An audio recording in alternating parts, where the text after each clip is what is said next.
순자야, 내 통장에서 2천만 원 뺀 거 너지?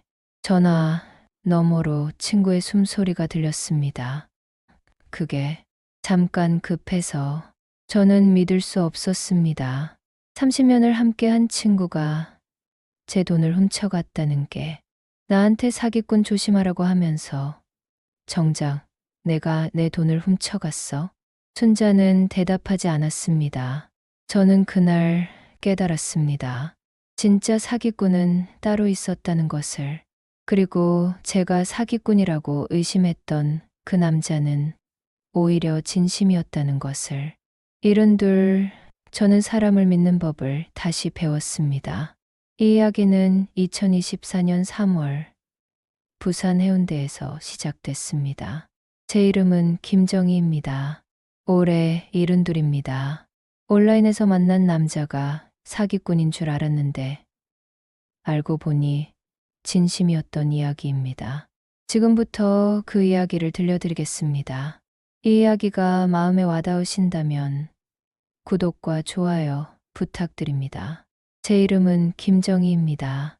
올해 72입니다. 부산 해운대에서 혼자 살고 있습니다. 남편은 5년 전에 세상을 떠났습니다. 폐암이었습니다. 오래 투병하다가 결국 저를 두고 떠났습니다. 저는 평생 간호사로 일했습니다. 40해 동안 병원에서 일하다가 65에 은퇴했습니다. 딸 김민지는 48입니다. 서울에서 회사 다닙니다. 한 달에 한두 번 전화합니다. 저는 외로웠습니다. 혼자 사는 게 이렇게 쓸쓸한 줄 몰랐습니다. 2024년 3월, 저는 시니어 온라인 모임에 가입했습니다. 실버타운 친구들이라는 카페였습니다. 60대 이상 어르신들이 모여 이야기 나누는 곳이었습니다. 처음엔 글만 읽었습니다. 다른 사람들 이야기를 보며 저만 외로운 게 아니구나 위로받았습니다. 그러다 댓글을 달기 시작했습니다. 저도 그 영화 봤어요. 정말 좋더라고요. 그렇게 조금씩 사람들과 대화를 나눴습니다. 4월 초 어느 날 제 글에 댓글이 달렸습니다. 정희님, 저도 부산 살아요. 혹시 커피 한잔 하실래요? 댓글을 단 사람은 종은이라는 아이디였습니다. 프로필을 봤습니다. 74, 전직 공무원, 6년 전 아내 사별. 저는 망설였습니다. 온라인에서 만난 사람을 실제로 만나도 될까? 하지만 너무 외로웠습니다. 좋아요. 어디서 만날까요? 해운대 카페 어떠세요? 그렇게 저는 이종훈 씨를 만나게 됐습니다. 4월 중순 해운대 카페에서 종훈 씨를 처음 만났습니다. 키가 크고 마른 편이었습니다. 희끗희끗한 머리에 온화한 인상이었습니다. 정희 씨, 반갑습니다. 저도 반갑습니다.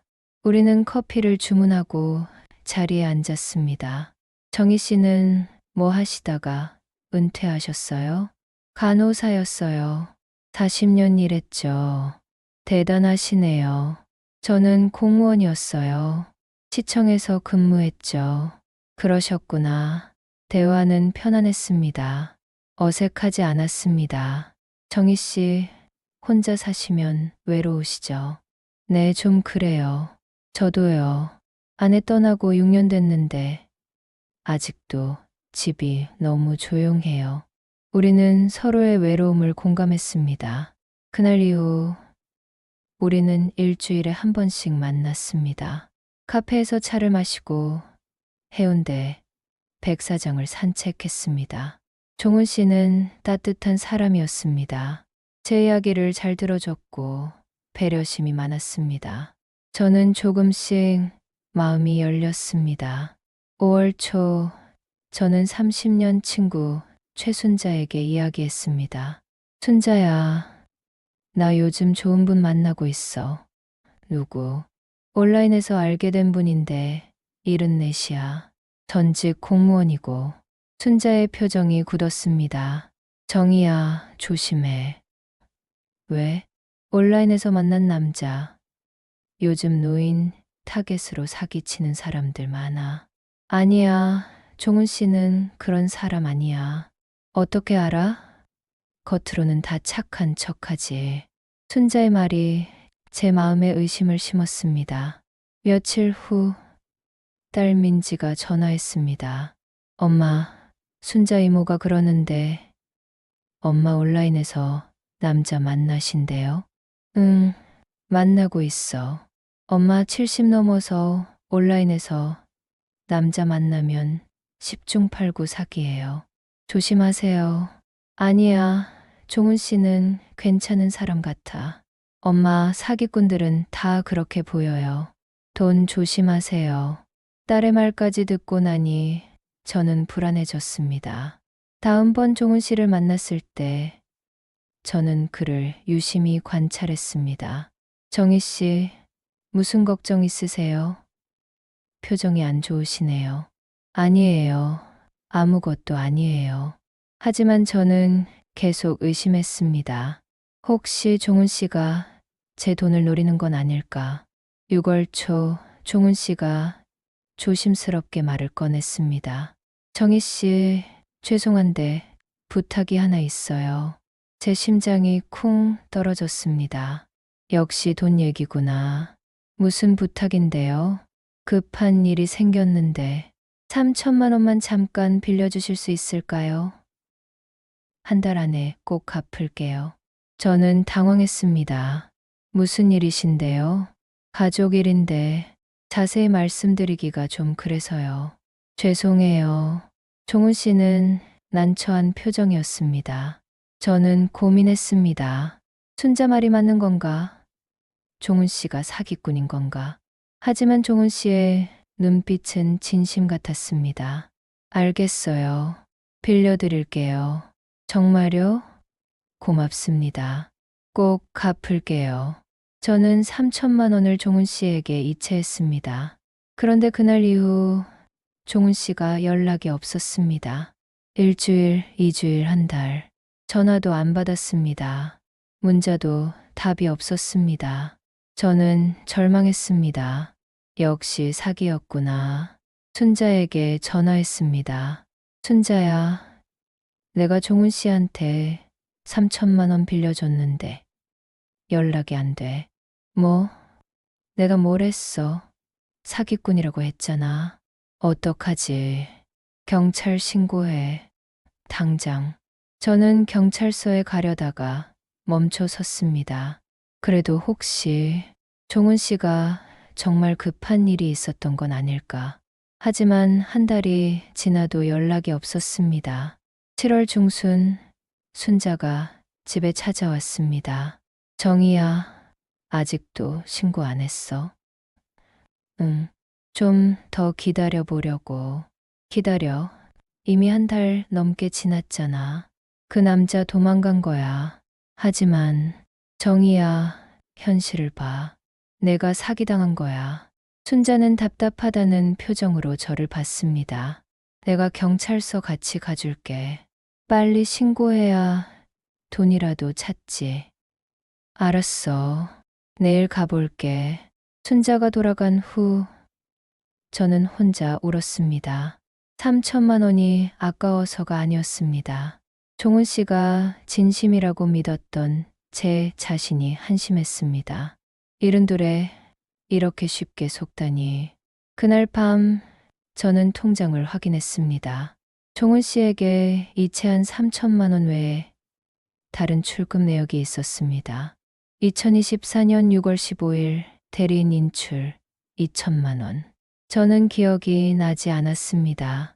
제가 2천만 원을 뺀 적이 없었습니다. 다음 날 저는 은행에 갔습니다.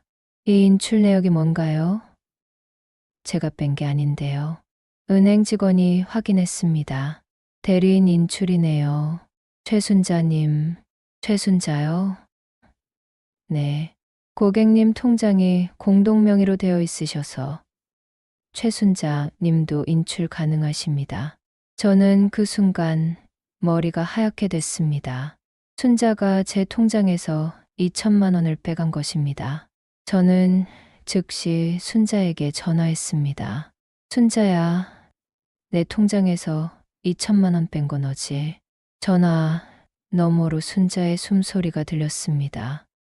그게 잠깐 급해서 30년 친구가 내 허락도 없이 내 돈을 빼가. 미안해, 정이야. 나도 사정이 있었어. 무슨 사정? 그게 빚이 좀 있어서 도박을 좀 했어. 저는 믿을 수 없었습니다. 나한테 종은 씨 조심하라고 하면서 정작 내가 내 돈을 훔쳐갔어? 순자는 대답하지 않았습니다. 순자야, 나 너를 30년 믿었어. 그런데 이럴 수 있어. 미안해, 정이야. 정말 미안해. 미안하다고 끝나? 당장 돌려줘. 지금은 돈이 없어. 돈이 없다고. 다 갚을게. 시간 좀만 줘. 저는 전화를 끊었습니다. 그리고 경찰서로 향했습니다. 경찰서에서 상황을 설명했습니다. 공동명의 통장에서 대리인이 무단으로 인출한 건데 사기죄로 처벌 가능한가요? 가능합니다. 피해자의 동의 없이 금전을 가져간 거니까요. 고소장 작성하시겠어요? 네. 저는 그날 30년 친구를 고소했습니다. 집에 돌아오니 저녁이었습니다. 현관문 앞에 누군가 서 있었습니다. 종은 씨였습니다. 정희 씨. 종은 씨는 수척해진 얼굴로 저를 봤습니다. 왜 왔어요? 제 목소리는 차가웠습니다. 정희 씨, 정말 죄송해요. 연락 못 드려서. 이제 와서 무슨 말을 하려고요? 종은 씨는 가방에서 봉투를 꺼냈습니다. 돈 다 가져왔어요. 3천만 원. 저는 봉투를 받았습니다. 확인해 보니 정말 3천만 원이었습니다. 무슨 일이었어요? 왜 한 달 넘게 연락도 안 했어요? 종은 씨의 눈가가 붉어졌습니다. 제 아들이 급성 백혈병 진단을 받았어요. 네. 갑자기 쓰러져서 병원에 갔더니 급성 백혈병이더라고요. 바로 수술 들어가야 한다고. 그래서 3천만 원이. 네. 수술비였어요. 정희 씨한테 연락드리고 싶었는데 정신이 하나도 없었어요. 병원에서 밤낮으로 지켰거든요. 종은 씨는 눈물을 닦았습니다. 정희 씨를 의심하게 만들어서 정말 죄송해요. 하지만 아들, 목숨이 걸린 일이라 다른 선택이 없었어요. 저는 그제야 깨달았습니다. 종은 씨는 사기꾼이 아니었습니다. 진심이었습니다. 아드님은 괜찮으세요? 네, 수술 잘 끝났어요. 이제 회복 중이에요. 다행이네요. 저는 종은 씨의 손을 잡았습니다. 저야말로 미안해요. 의심해서. 아니에요. 당연히 의심하실 만했죠. 제가 연락도 안 했으니까. 우리는 서로를 바라봤습니다. 정희 씨, 저 다시 기회 주실 수 있나요? 물론이죠. 그날 밤 저는 종은 씨에게 순자 이야기를 했습니다. 제 친구가 제 통장에서 2천만 원을 빼갔어요. 오히려 당신을 사기꾼이라고 하면서요. 뭐라고요? 저도 충격이었어요. 30년을 함께 한 친구였는데 종은 씨는 제 손을 꽉 잡았습니다. 정희 씨, 많이 힘드셨겠어요. 괜찮아요. 이제 진실을 알았으니까. 그 친구분은 어떻게 하실 거예요? 경찰에 고소했어요. 잘하셨어요.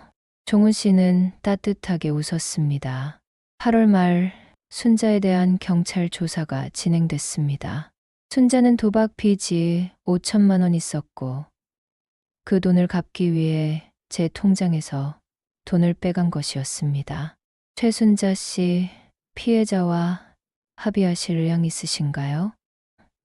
네, 돈 갚을게요. 시간만 좀 주세요. 경찰이 저에게 물었습니다. 피해자분 합의하시겠어요? 저는 고민했습니다. 30년 친구를 용서해야 할까? 하지만 순자는 단 한 번도 진심 어린 사과를 하지 않았습니다. 합의 안 하겠습니다. 법적으로 처리해 주세요. 알겠습니다. 순자는 사기죄로 기소됐습니다. 재판 결과 징역 1년에 집행유예 2년이 선고됐습니다. 그리고 2천만 원 배상 명령이 내려졌습니다. 저는 법정에서 순자를 마지막으로 봤습니다. 순자는 제 눈을 마주치지 못했습니다. 저는 마음이 아팠습니다. 하지만 후회하지 않았습니다. 잘못은 반드시 대가를 치러야 한다고 생각했습니다. 9월, 딸 민지가 부산에 내려왔습니다. 엄마, 종은 아저씨 한번 뵙고 싶어요. 정말. 네. 제가 오해했으니까 사과드리고 싶어요. 저는 종은 씨에게 연락했습니다. 종은 씨, 우리 딸이 만나고 싶대요. 정말요? 기쁘네요. 우리는 해운대 레스토랑에서 만났습니다. 민지는 종은 씨에게 정중하게 인사했습니다. 안녕하세요. 정의 어머니, 딸 김민지입니다. 반갑습니다. 이종훈입니다. 식사를 하며 민지는 종훈 씨에게 여러 질문을 했습니다. 아드님은 괜찮으세요? 네, 많이 회복됐어요. 고맙습니다. 아저씨, 제가 처음에 오해했어요. 죄송해요. 아니에요. 자식 입장에선 당연히 걱정되는 거죠. 민지는 종훈 씨를 보며 안심한 표정이었습니다. 식사 후 민지가 저에게 말했습니다. 엄마, 좋은 분이시네요.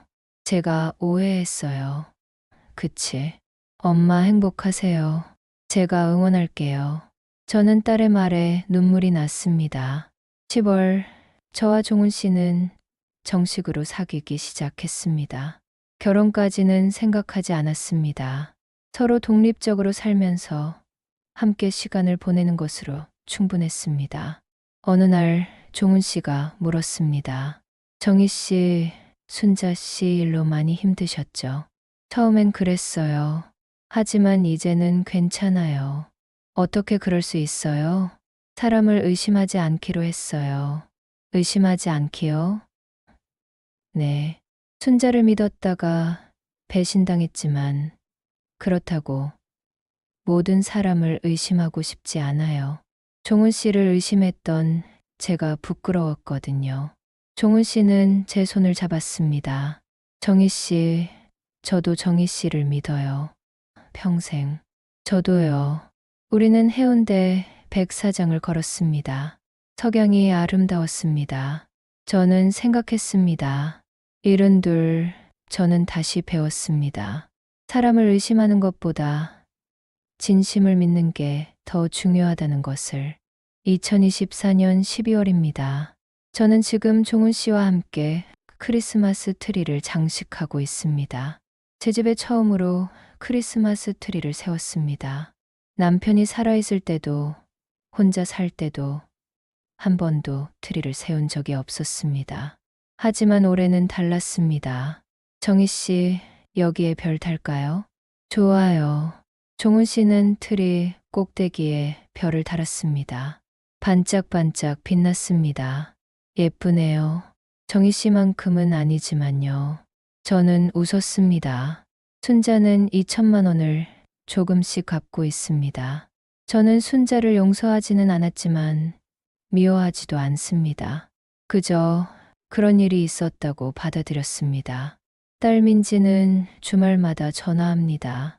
엄마, 종훈 아저씨랑 잘 지내세요? 응, 잘 지내. 다행이에요. 엄마 행복한 목소리 들으니까 저도 좋아요. 저는 지금 행복합니다. 72, 제 인생에서 가장 행복한 시간입니다.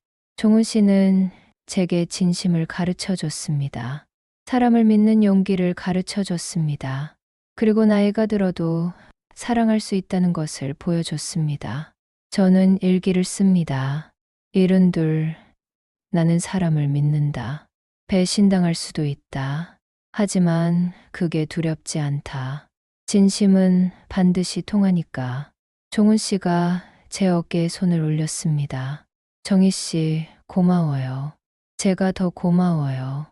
우리는 크리스마스 트리를 바라봤습니다. 반짝이는 불빛이 저희를 비췄습니다. 저는 지금 살아있습니다.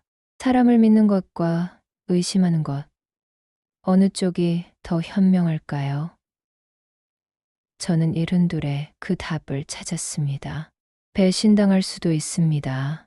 하지만 진심을 믿지 않으면 진짜 사랑도 놓치게 됩니다. 여러분은 혹시 사람을 믿다가 배신당한 경험이 있으신가요? 그 후 다시 사람을 믿을 수 있었나요? 댓글로 여러분의 이야기를 나눠주시면 함께 이야기 나누고 싶습니다. 우리는 나이가 들어도 사랑할 수 있고 믿을 수 있고 다시 시작할 수 있습니다. 오늘도 들어주셔서 감사합니다.